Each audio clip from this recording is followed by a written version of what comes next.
जेकबाबाद खां ख़बर शामिल कयूं पिया। Bureau chief Waseem Iqbal ji report मुताबिक़ ज़िले जेकबाबाद में पाकिस्तान मुहाफ़िज़ लोअर फोरम पारां ज़िले जेकबाबाद में पाक फ़ौज जे शहीदनि खे सुर्ख़ सलाम पेश करण लाइ सेमिनार मुनक़िद कयो वियो। मदरसा दारुल उलूम हुसैनिया मदीना ॻोठ अहमद मियां सूमरो, जंहिंमें अॼु सुबुह क़ुरान ख़्वानी ऐं नात ख़्वानी ऐं पाक फ़ौज जे शहीदनि लाइ दुआ घुरी वई। पाक फ़ौजनि जे शहीद जवाननि खे सुर्ख़ सलाम पेश कयो वियो। उन मौक़े ते मरकज़ी चेयरमैन राजा सरवर सूमरो, मरकज़ी सदर मोहम्मद अली सूमरो ऐं ॿियनि अॻुवाननि ऐं उहिदेदारनि छा चयो, अचो त ॾिसूं असांजे नुमाइंदे आवाज़ सिंध न्यूज़ जे ज़िलई रिपोर्टर वसीम इकबाल जे हिन वीडियो रिपोर्ट। जीअं त अल्हम्दुलिल्लाह असांजी जेका पाकिस्तान जी पाक आर्मी आहे, असां उन जी हिन क़ुर्बानी खां सभु वाक़िफ़ आहियूं ऐं असां अल्हम्दुलिल्लाह पंहिंजे पाकिस्तान जी आर्मी सां गॾु आहियूं ऐं जेके शोहदा पंहिंजे सरहदान ते असांजे मुल्क जे लाइ पंहिंजो जानी ॾिनियूं, असां उनखे सुर्ख़ सलाम कयूं था पिया।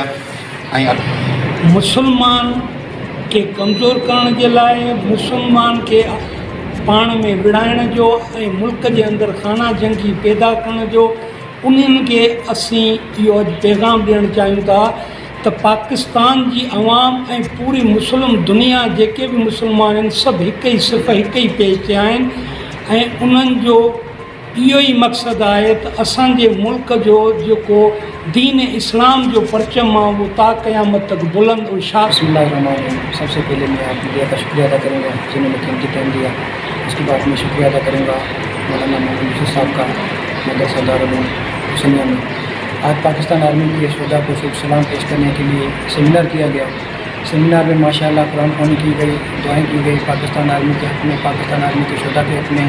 और माशाअल्लाह आज का जो प्रोग्राम था पाकिस्तान मुहाफ़िज़ लोअर फोरम की जानिब से, मैं पूरे पाकिस्तान में एक मैसेज देना चाहता हूँ। पाकिस्तान की अवाम पाकिस्तान के दरों के साथ है और पाकिस्तान के अंदर जो दुश्मन हैं, पाकिस्तान के बाहर जो दुश्मन हैं, मैं उनको भी मैसेज देना चाहता हूँ कि वो गलतफहमी में न रहें कि पाकिस्तान के ख़िलाफ़ इंतशार पैदा करने की कोशिश करेंगे या पाकिस्तान के इदारों के ख़िलाफ़ इंतशार पैदा करने की कोशिश करेंगे। इंशाअल्लाह हम उनको हर वक्त मुँह तोड़ जवाब देने के लिए तैयार हैं।